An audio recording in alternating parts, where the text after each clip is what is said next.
everybody. I hated that we didn't get to see each other last night at church. And we've been putting up a bunch of just silly videos as a staff to keep you entertained while you're at home. And we've got some Sunday school stuff we're preparing for Sunday. But I just thought I might as well continue with what we were talking about on Wednesdays, because on Wednesdays we had just started with some dog stories just to take a break. We've traveled all the way through the Old Testament and we've done weeks and weeks of parables. So the last 2 weeks I had told you some stories about my weird dog Lola. All my weird pictures are on my phone, so this is a non-weird picture of Lola. But if you were here the last 2 Wednesdays, or if you weren't, I'll just recap. But Lola is a really weird dog, and she was a terrible, terrible, destructive, biting, just crazed puppy. The first couple years of her life were super, super hard for me. But now that she has grown up and she's potty trained and all of her teeth have come in, she has been a super, super fun dog to be around, and she's always teaching me things. I'm actually writing a book right now, and most of the chapters are about something so weird that Lola did. So today's story that I had planned to share with you is actually not about Lola at all, but it's almost like she knew that, because she woke me up in the middle of the night last night and did some weird stuff that just went along perfectly with this story. So I'm just going to share a dog story with you and some of the thoughts I had on that since we didn't get to meet together. This story is about a dog Andy named Leon. Now this is not my dog. I don't know where this dog lives now. I hope that he was adopted from the shelter. He's sleeping on a couch somewhere, just living the best life. But I have no idea. But what happened was, I had gone to the dentist, and I was coming back to church from the dentist, coming down Wesson Road, really close to where Joe and Tina Wesson live. And there was a dog in the road, just lying, like not off to the side of the road, not a little bit in the grass, a little bit on the road, but I mean like the whole lane. He was just having a little nappy in the road, and I was afraid he might be injured or something, but he looked fine. I rolled down the window, I slowed down, and I just yelled at him and I beeped the horn just to try to get him out of the road, because people fly around that curve, and I knew he was going to be roadkill if I didn't try to get him out of the road. So I'm like, beep, beep, beep, get out of the road, dog. Go, dog, get out of the road. And he doesn't move at all. He just looks at me. So I was coming back to church to pick up Catherine so we could run out and do some errands and grab lunch. So I said, Catherine, do you mind if we just backtrack a little bit? I just am not going to be able to eat a taco in peace if I know that that dog is sitting in the road in danger. So we drive back by. Dog hasn't moved at all. So I pull off the side of the road as much as I can.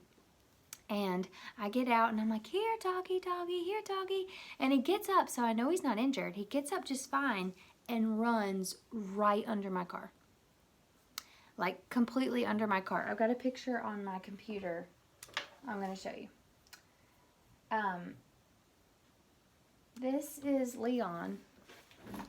Hope you can see that. There's kind of a weird glare. But that's the back of my car. And he crawled right under it. So I couldn't even drive, because if you notice, like, he doesn't fit underneath that bar or whatever that is on your car. So I was going to crush his body if I tried to get in my car and leave. So now I don't know what to do. And I've already drug Catherine into this. And I call Andy. I know he's got way more to do than I can imagine, but I'm like, Andy, can you just come? I don't know what to do. So me, Catherine, and Andy are all on the side of the road, and we're all going, come on, dog. Dog, come here. Get out from under the car, dog. Come here, dog. And he's not budging at all. And we start to create a scene. It's not just me, Andy, and Catherine, but some younger kids, maybe they're right out of high school, I don't know. They come by, they stop. This girl actually gets on her stomach and is laying in the middle of the road trying to lure the dog out from under my car. Here's a picture I took. I knew that this was going to be a good story. All of these people, actually you can see this, you can see Andy and Catherine, the two teenagers who tried to help, and then there's another head in there. Another man passed us a couple times, came back, parked, and got out. All these people are trying to get this dog out from under my car. And Leon is not having it. He's not coming out. Nothing anybody does works. He just growls and he's not coming out. So I had texted Tina Wesson, who lives on that road, just to say, do you know anything about this dog? Do you know where he came from? Does he live on this road?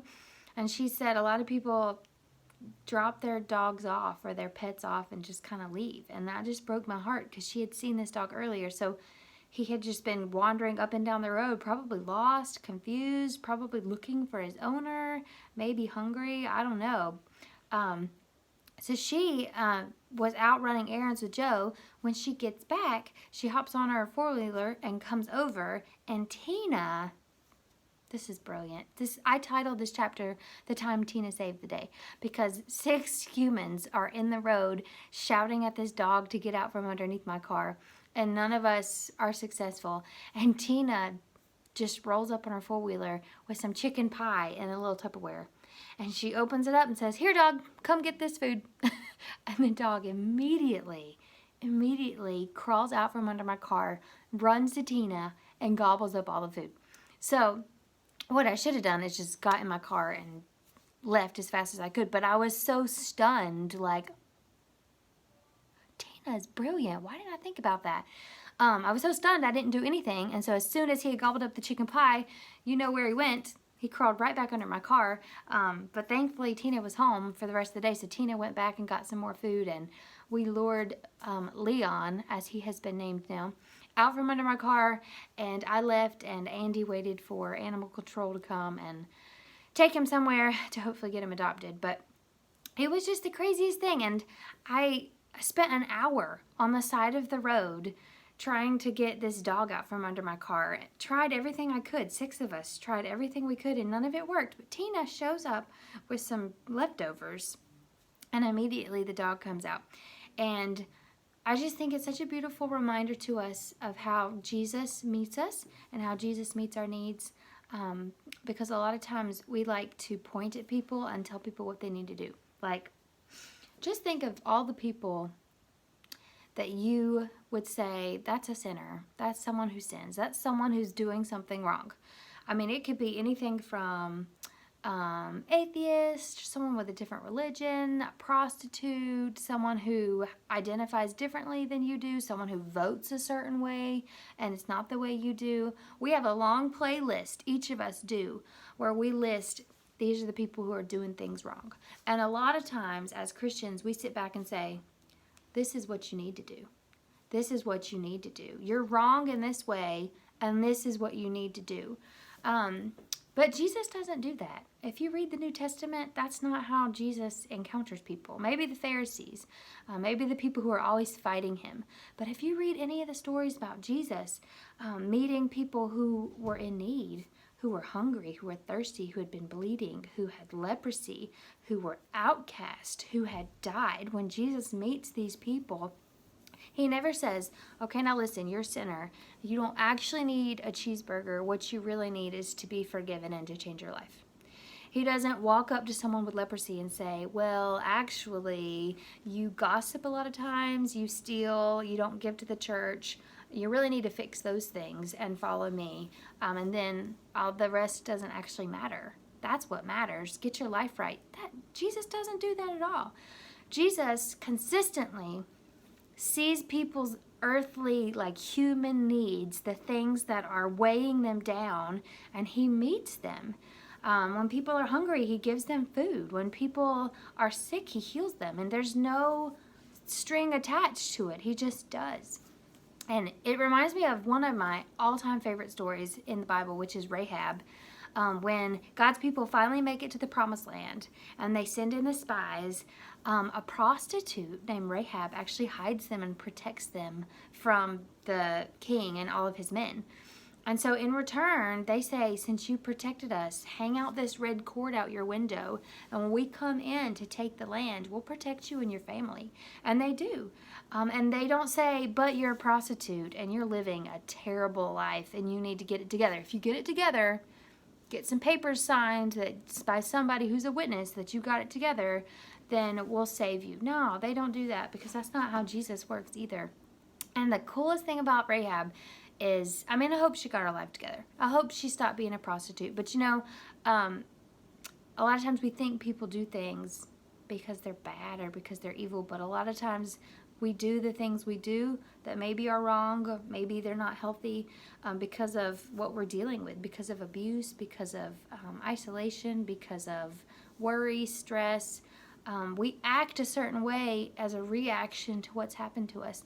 And so I hope Rahab was able to give up that life, because she got married and she had a son who had a son who had a son who had a son. If you follow Rahab's lineage, she is a part of the family of Jesus Christ.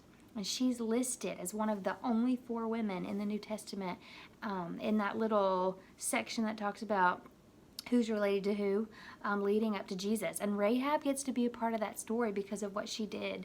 So that's what Leon's story reminded me of, that because Jesus meets us where we are. And Rahab wasn't out in the streets crying out for help, but God saw her and God loved her and God honored the good thing that she did and brought her into the story of Jesus. And we read about her still today.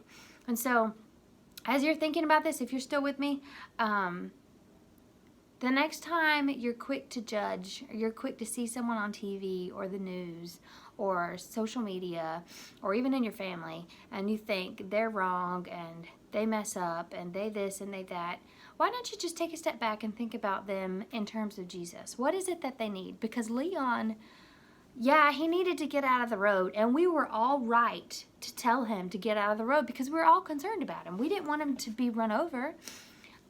We were right to be afraid for him and to be looking out for him, but he didn't respond to us, and he didn't respond to us because he had his own need. We thought he needed to get out of the road, but internally he had his own needs. He was hungry. He was probably also lost and confused and sad, but hungry is what was prevalent on his mind, and he was only concerned about being hungry. So when Tina showed up and Tina gave him something to eat, he responded immediately because Tina met his needs.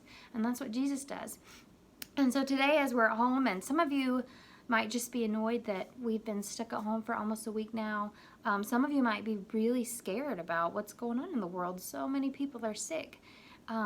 Just remember that Jesus meets you where you are, and it's okay if you're scared. It's okay if you're irritated. It's okay if you're confused, you have anxiety, whatever it is. That's totally okay, and Jesus meets you there. Jesus wants to be with you and walk with you. So that's Leon. Last night, Lola reminded me of that story too, because she never sleeps under the bed. In fact, I showed you guys a picture of her last week when she got stuck under the bed. Let me see if I can pull it up on my computer.